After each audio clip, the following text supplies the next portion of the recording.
Hi, my name is Christina, and I am in section two, currently enrolled. And I'm here to talk about one of the books that I decided to read, which was called Island of the Blue Dolphin, written by Scott Odell. And here is the book cover. It looks like this. There is a girl on the cover, and there is a dog, and obviously they're on an island.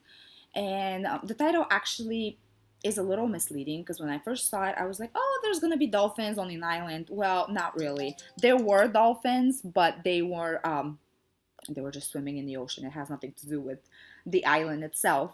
I really did enjoy reading this book, and the reason for it being is I think it's very age appropriate for fourth and fifth grade children, I would say.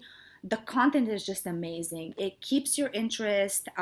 All throughout the book, the author simply states how courage and friendship and being strong in life will help you. And this is what the girl on the cover is experiencing all throughout the book. She was left on an island and she was being all by herself. So she was trying to find a way to survive and find shelter, which was really difficult because I believe she was only 12 years old. And then she had to deal with all these dogs that were on the island. They were constantly stealing her food, and they were very dangerous. She was really scared of them. And towards the end, one of the dogs was actually her friend. And so it's just a very touching book. In terms of the fact that there are no illustrations or pictures in it, I actually like that because it doesn't take the attention off the reading. You just go straight on from chapter to chapter and you just continue reading. It's awesome. I definitely recommend reading this in a group or maybe even discussing it afterwards, maybe about how we can be strong about things we sometimes feel weak about. I think that's going to be a great social activity with older children. I believe they will be able to really find the meaning of this book by themselves. And I really did enjoy this book. Now, the second book that I chose to read, and I was so overwhelmed by the so many choices that I had. And I was looking through the library, and the children were all around me looking for books themselves, and I was just being overwhelmed. And so one of the kids is like, "What book are you looking for?" And I had three or four in my hand, and there I am trying to decide. And the kids told Miss Christina, "You have got to go with The Higher Power of Lucky. It's just an amazing book." So I looked at it, I read the back, and I felt, you know what, I will give it a shot. Plus, it's a recommendation. You have to take it. So this is what the book cover looks like. So it's a picture of Lucky, and the story is about her.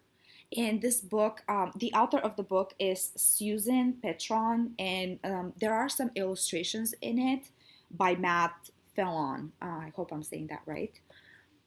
And all throughout this book, there is just more of the content is about the loneliness Lucky was experiencing and the desire of love she wanted from the people around her. She is adopted, so she feels lonely a lot of the times.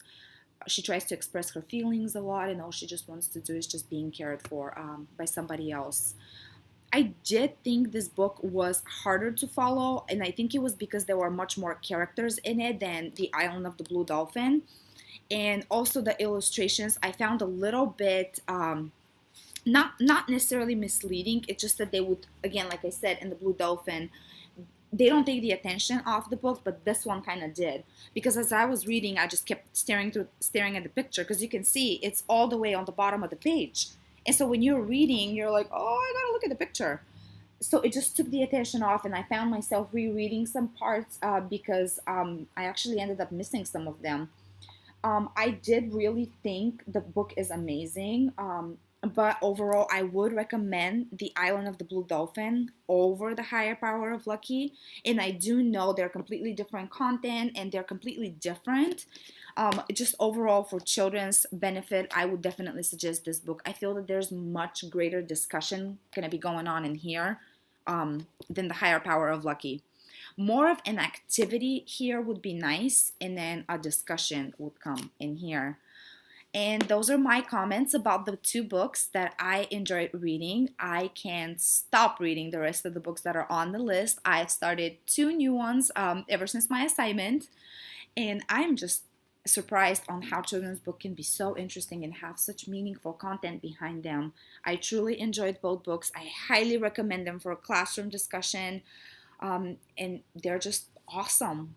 That completes my video assignment, and I hope you enjoyed it, and I will see you later. Bye.